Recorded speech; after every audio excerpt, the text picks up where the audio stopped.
Welcome to Classy Tacos. First time here, thanks for stopping by. Been here a couple times, I appreciate that too, so thank you also.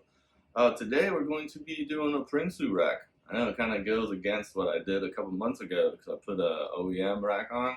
I should say like aftermarket OEM style because it definitely was not, factory. Not really working out for what I needed. Can't put anything up there. It hasn't really worked out for bringing home any wood. Just not working right for me. A lot of the bolts are rusted already after like 3 months, so that's getting ripped out and we're going to put that Prinsu on. It's way too hot to put it together in the garage or in front of the garage, and it's just the rack's way too big for me to be swinging it around in my office for you. So we're going to build it in here and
my spots up here, so you can see, are nice and marked. Both sides are done. Put some tape, mark your holes, and you're ready to go. Why I wanted to stop, I didn't really want to talk too much on this video, but I did want to stop because I got to give a shout out to Tacoma. He's got a YouTube channel, check him out. Pretty sweet videos, good quality. I saw him use this first, so usually what people do on their drip rails is just kind of cut them where the holes need to go to mount. We're not going to do that today. What we're going to do is we're going to use this punch. We're going to punch holes just to make it a lot nicer, cleaner install. So 3/4 inch punch, it will cut right through the drip rubber nicely. So let's go set that up.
No major issues other than that one bolt. Get it nice and tight up against the roof line.